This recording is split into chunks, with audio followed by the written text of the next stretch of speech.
एक पैर उसने प्रतिकूल परिषद, उसने नहीं कोई कमी रखी किसी भी बात की, डराने की, शस्त्र दिखाने की, जंगल के जानवर बनकर उनको सताने की। और ये तो उसने आखिर में प्रयोग किया, सब कुछ जम जाएगा, इसको सर्दी लगेगी, कंप कपाएगा, इसका खून जमेगा और ये ठिठुरेगा और फिर इसका ध्यान टूटेगा, फिर ये जगह की तलाश करेगा, मैं इसे महल में लेके जाऊं ना।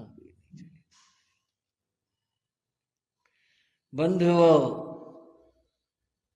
विकृति हमेशा हारी है, पाप हमेशा हारा है, दोष हमेशा हारा है, सत्य की हमेशा जीत हुई है। वो हार गई, थक गई, शांत हुई, माया समेट ली। समझा ये है क्या चीज, है कौन जिसने किसी भी प्रकार अनुकूल प्रतिकूल कोई परवाह नहीं की, पाया। ये एक सच्चा सन्यासी है, सच्चा साधु है, और यह है परम की साधना कर रहा है। धन्य उसको। भगवान मुझे माफ करना, मुझे क्षमा करना, हाथ जोड़ती है, क्षमा मांगती, न तो होती है। महावीर ने जरा भी इस बात को यूं सोचा, और कर ले, और सता ले, और दे ले दुख, मैं नहीं परवाह करता तेरी। ये अहंकार के बोल हैं। महावीर को कोई अहंकार नहीं, वो इन सारी बातों से ऊपर है। न अहंकार आता है, न क्रोध आता है, न किसी को तुच्छ समझते हैं, न किसी के लिए कुछ कहते हैं। चुप और शांत नमन करके चली गई। ये अनुकूल प्रतिकूल परिश्रम भरी रात यूं गुजर गई, चली गई। सुबह हुई, सूर्य निकला है, अब धूप छा गई है। महावीर कोई रात की बात को याद नहीं कर रहे, यूं हुआ, यूं हुआ, आज ये हुआ, ये हुआ, कुछ नहीं, शांत और चुप शांत। बंधुओं, आप और हम कह सुन रहे हैं, साक्षी वो पत्ते थे पेड़ों के, जो जम गए थे, वो साक्षी थे, जिन्होंने देखा कितना कष्ट दिया इन्हें, और ये फिर भी कितने शांत रहे। साक्षी वो थे, साक्षी था प्रकृति का एक एक कण कण, वह साक्षी था। बंधुओं, साक्षी थी हवाएं, साक्षी थे कण कण। महावीर को हम नमन करते।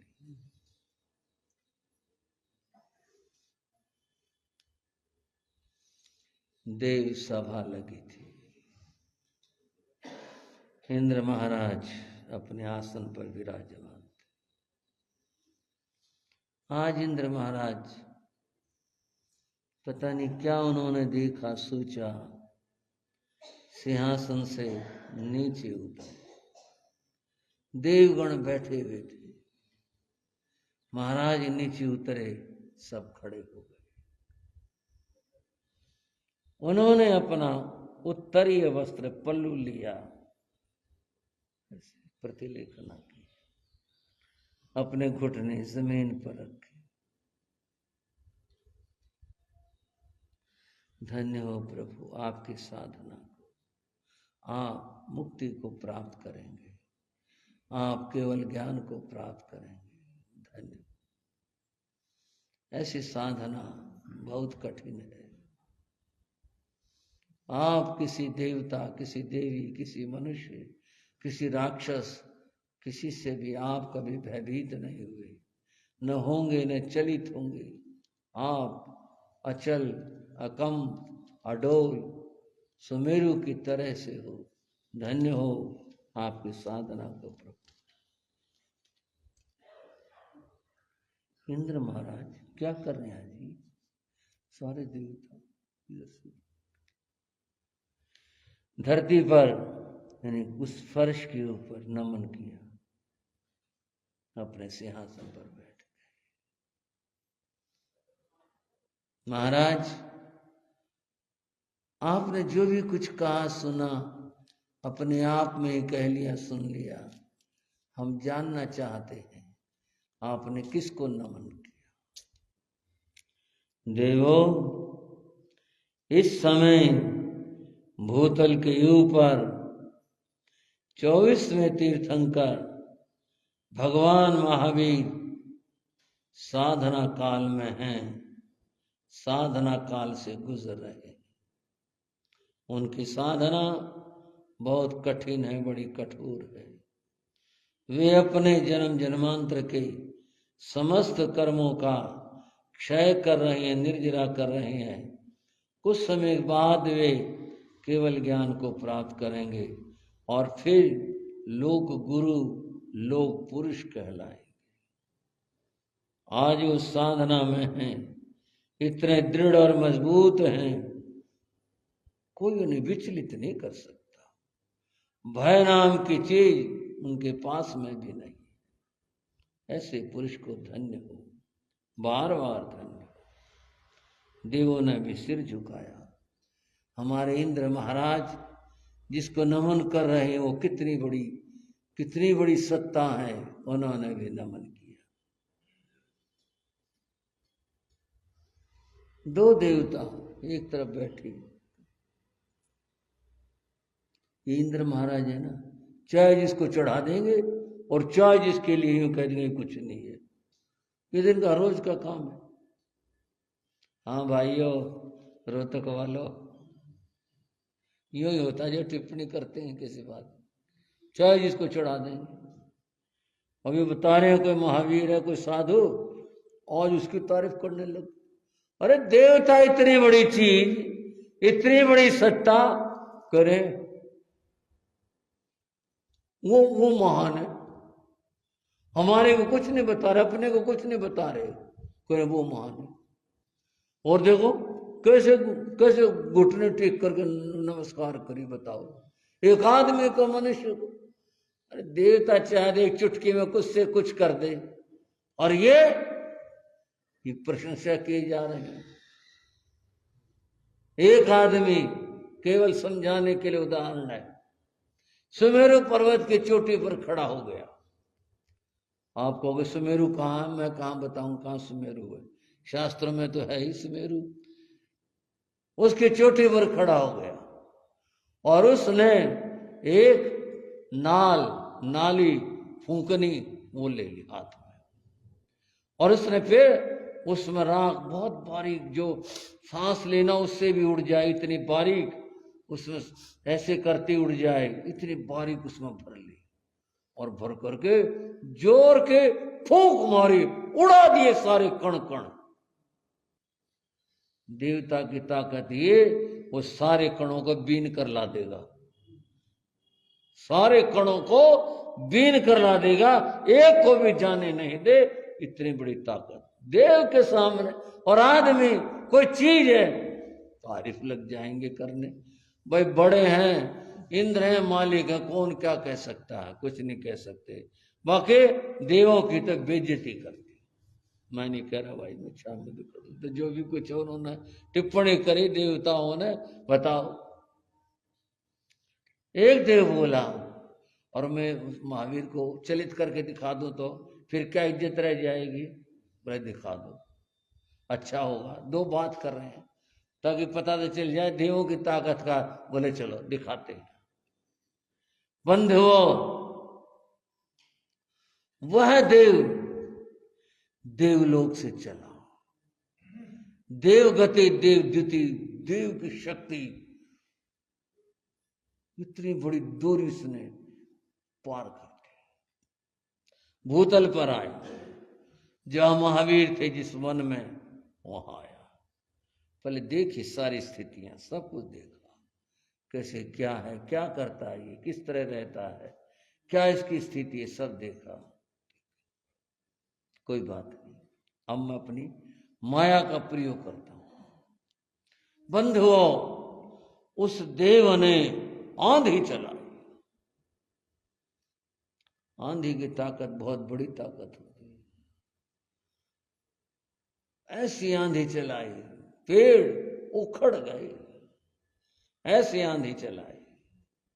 आदमी और कुछ पेड़ के नीचे खड़ा, आंधी में पेड़ उखड़ गए, ये गिरा वो गिरा, उधर गिरा, महावीर जिस पेड़ के नीचे थे वो भी लगा हिलने, अब गिरा, अब दबे इसके नीचे, ऐसा लग रहा था।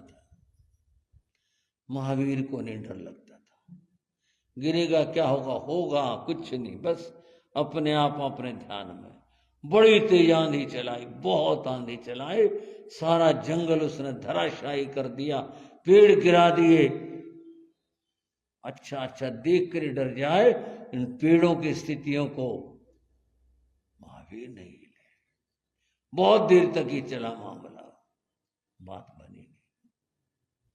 है तो जिद्दी आदमी, डरा नहीं बिल्कुल भी, कमाल हो गई। चलो मैं भी देव हूं, मेरे पास बहुत शक्तियां हैं, मैं बहुत कुछ कर सकता हूं, ये तो कुछ भी नहीं है, अभी कुछ और करता हूं। बंधुओं, देव माया रची। एक चींटियां होती हैं वज्रमुखी, वज्रमुखी ऐसी होती हैं कहीं कांटेदार मांस नोच लें, केवल दर्द दर्द नहीं हो, मांस नोच लें वहां का। वो देव माया से वो उत्पन्न की, और वो निकल आई कहीं बिल से, देव माया से महावीर के शरीर पर चढ़ गई और लगी नोचने, लगी नोचने, लगी नोचने। वज्रमुखी चींटियां शरीर नोचे जा रही थी। महावीर तो ऐसे खड़े जिनका शरीर ही ना हो, जैसे देह उनकी अपनी ना हो, और वो कष्ट पर कष्ट दिए जा रही थी, नोचे जा रही थी, सब जगह पर। बहुत देर तक ये भी चला, उसने अपनी ओर से कोई कमी नहीं रखी, शरीर को नुचवा देने में कोई कमी नहीं रखी, लेकिन बात वही रही, महावीर चलित नहीं। बंधुओं, उसने मधुमक्खियां, बिच्छू, सर्प, सिंह, हाथी और तरह तरह के जीव कितने ही बना बना कर तरह तरह से देव माया से उनको कष्ट दिया, सफल नहीं। एक रात में उसने 20 परीक्षा दी ऐसे ऐसे, पर महावीर अचल रहे, कोई बात नहीं, मैं कहीं जाने वाला नहीं हूं, मैं देखूंगा। महावीर का पारने का दिन आया। महावीर महीने भर के उपवासी थे और वे नगर में भिक्षा के लिए गए। एक घर पहुंचे, गृह स्वामी ने सत्कार किया, आओ भिक्षु, भोजन तैयार है। महावीर मन प्रयोग ज्ञान से जानते थे, लेकिन कुछ चीजें प्रकृति तय है या भवितव्यता के कारण ऐसा घटना है, इसलिए वो करते थे, लेकिन उन्हें पता था। उसने खीर ले लो, कलछी उठाई, ओ मरी छिपकली निकली, चले, कहीं कुछ कर दे, कहीं कुछ कर दे, कहीं वनस्पति का संगठा कर दे, कहीं मरा जीव दिखा दे, कहीं कुछ कर दे, चले आए। कोई शिकायत नहीं, कोई पछतावा नहीं, कोई दुख नहीं। बताओ, महीने के बाद गया था और आज जो है, आज भी नहीं मिला। जितनी बार जाएं उतनी बार ही नाटक। उसका ख्याल था भूख से आदमी हारता है, भूख के सामने। आज नहीं, कल हारेगा ये, आज नहीं तो कल ये पत्ते वत्ते का इतना संगठा हो गया, ये कल सब ले लेगा। कल आने वाले में जब भूख से तड़पेगा ये, बनी नहीं बात।